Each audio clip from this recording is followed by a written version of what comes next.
on top of the orbital mechanics that I pointed out on the station. Again, it's happening here. That moon is even closer to the planet now. Our next simulation is actually the construction. Each of these parts have their own wear and wear rate, depending upon how they're used. But each part will eventually need to be replaced. It just may take a long time. It may wear out pretty fast, like these moving parts up here. They'll wear out faster than the structural parts, just like in reality. And now, for another simulation. It may take time for the auto maintenance to complete the build. We are actually using the contents of the regolith, real regolith, at least realistic regolith, which is basically pure ceramic material. If you look on the NASA, I'm sure China has published some results too. But the contents of the moon, and unless you get to some like moons of Titan, maybe it's got like methane oceans. But in any case, the regolith of the moon and probably Mars is all ceramic material, except in some cases on Mars. The little blueberries that they found, that's yeah. But anyway, so you start off with regolith in certain material property with a certain contents. So you've got like about half silicon dioxide, about a quarter iron oxide, a little over a quarter iron oxide. And you're actually going to use this material to start to be used first directly in Let's a set powder up some printer, storage before making more advanced materials. and then after refining it in another powder printer to get that for the parts that need just higher material properties. So you can see our compressive strength for this starting material is just terrible. And we need something that's just stronger for the base and the chute of the silo. Now this isn't all the parts that come in the silo, but it's all the ceramic parts that are made for the silo. And this is a powder printer. It's basically just a laser heating up regolith until it sinters together.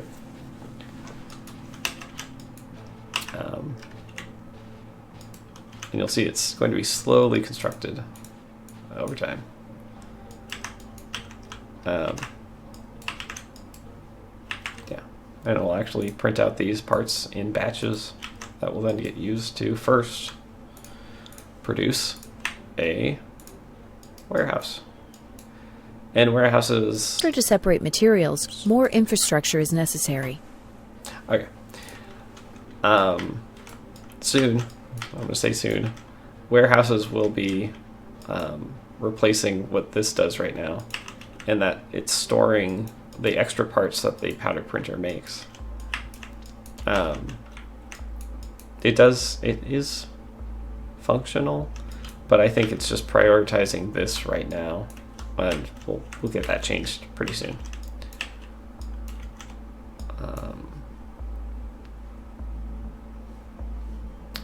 But as you can see, we can actually make some of these parts, some of the silo parts, with this, again, terrible material. Because they're not very load-bearing. They're just walls and roofs. Well, load-bearing. Yeah, I mean, the engineer to me is kind of tweaking a little bit.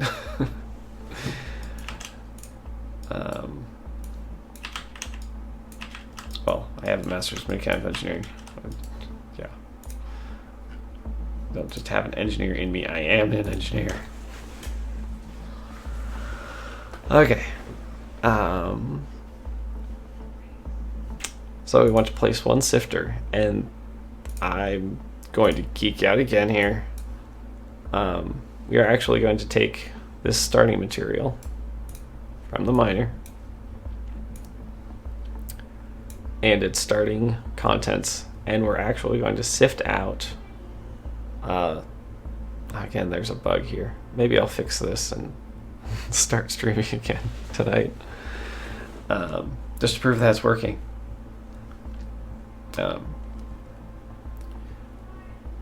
But I'm going to take this material and not change what's in it, but change how much of each base material is in it. So you can see we're starting out with like 45% silicon dioxide, and even just moving through the material at a pretty quick rate, we're getting all the way up to 75%. So I can change these sliders and get it even better to finish the objective here, or I can actually make it worse. So this is a full density sifting simulation happening in real time as you're sliding these sliders around.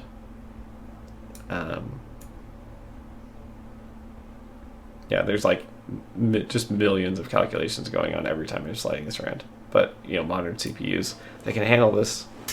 They can handle this playing with science. So let's enable it. That's what we're here for.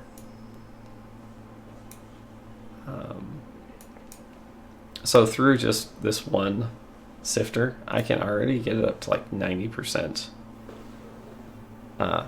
silicon dioxide. Now let me just crank that as much as I can. I didn't do this on the last stream, but I'm just going to do it just so we can start to see this like sodium and these very light materials will start to kind of show up in higher and higher amounts. As the density simulation moves lighter materials to the top and denser materials to the bottom. So let's, just before we move on, I'm just going to throw down another sifter, put in the lightest material here, and you'll see now we have like no iron oxide is showing up, unless, yeah, there's just like a sliver. It's probably not even showing up on stream. There's just a sliver of iron oxide right down there. But yeah, actually no, should be, can I find it? No. Yeah, we're seeing titanium, which is also very dense, which we can't even see here, and it's in such small quantities, but it is actually showing up. It's in this starting material, and it's just now can be seen. But also these very light materials, sodium and potassium oxide, are showing up in higher and higher quantities. So I am geeking out over here that this works and it doesn't have some of the bugs that has plagued this earlier in the game, but early in development.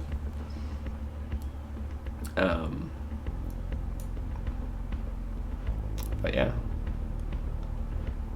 And yeah, as you like real time slide these around, you can see the material contents changing. I don't know. It's just super cool, super geeky.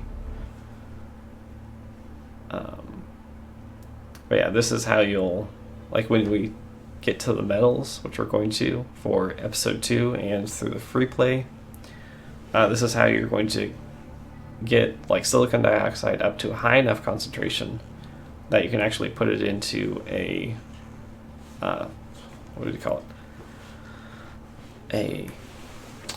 I need to get to the wiki page. But it's a redox reaction that's just removing the oxygen through electrolysis. Electrolysis-ish. I think they call it something else than electrolysis.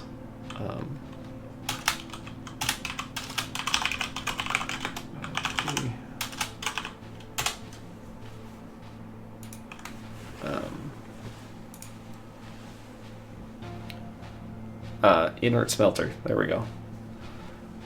So it will at first it'll have to make aluminum, which is yay material right there.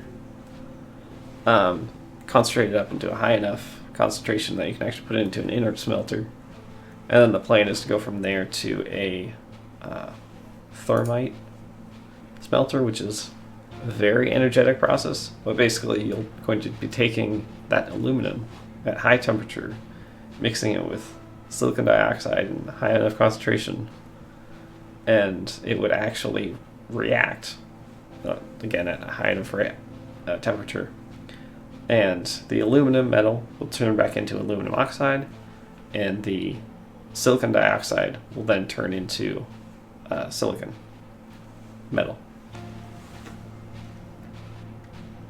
That's science. I mean, that's what happens. I mean, if you don't do this at home, but that's, if you were to take aluminum metal, heat it up, and mix it with high purity silicon dioxide in a very secure container, it would react, and create, this reaction, and you would end up with a heavy, dense silicon on the bottom of your container, your very, very safe container, and your slag would end up at the top, and it would be mostly aluminum oxide. But don't do this at home. You'll need much more than parental supervision for that.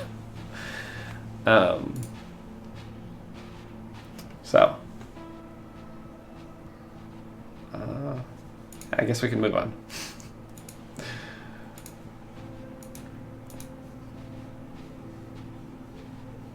Okay, construct a second powder printer. Yeah. Back to reality, Mo. Back to the game. And now we've got this like hyper concentrated material. And we're just going to straight up. Well, actually, no. I'm skipping steps here. Oof. Oof. First, we need to build a silo.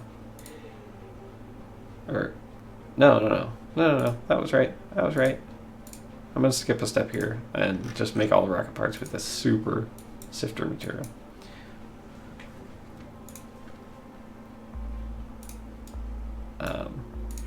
You can just place it somewhere, and I'm going to take this starting material. Making and selling replacement rocket parts could provide income to fund our off-the-record experiments. How did you may be a program, but you're a little drifter, aren't you? So many screws. Janice instructed me to assist in all of your legitimate development and off-the-server experiments. Hey, research I do is legitimate, but it would be nice if the board remained unaware of certain purchases and activities.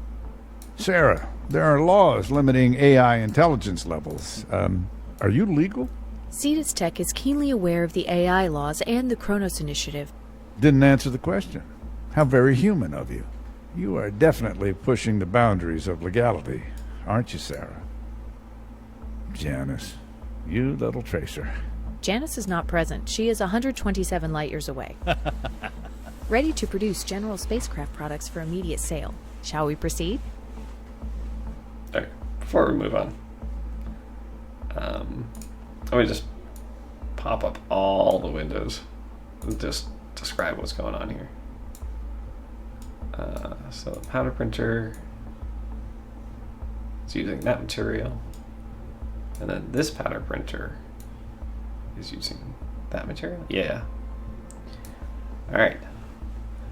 So we've got a miner out there mining regolith ceramic, which is enough to make some parts, but not all. So this material is being used directly in this printer. There we go.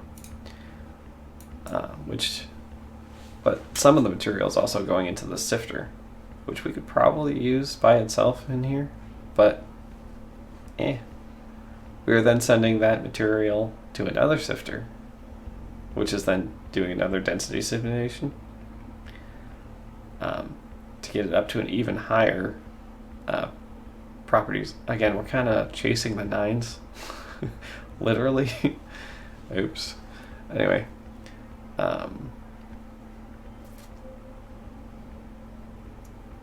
and yeah, then we're getting this very good material, relatively good material, relatively pure material. That's most important. It's a purity. And using that to make some parts, I have to get up to some pretty high compressive strength and pretty high temperatures to be useful. All the durabilities are calculated based upon how well they match with the material, the part requirements. And just a side note, this is too much. We have a better idea how to present this information, and I'm kind of excited with the thought that we have in mind. So this printer will see a UI overhaul very soon, which I will make. Looks like I'll be making weekly videos on, I could multicast it here. So I can cast it here, and then it'll end up on at least YouTube, maybe Twitch too. And I'll be giving weekly updates on what we're doing, on the progress, especially leading up to, the 23rd, our launch into early access, and then,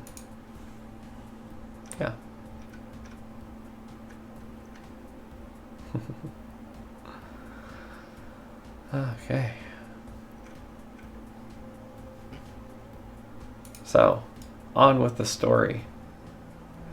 And you can see like the planet has completely moved over the horizon. And actually, there's the star. Oops. Ignore that. Oh, there's a planet.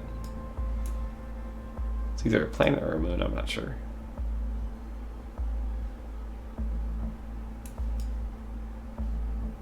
And there's the star.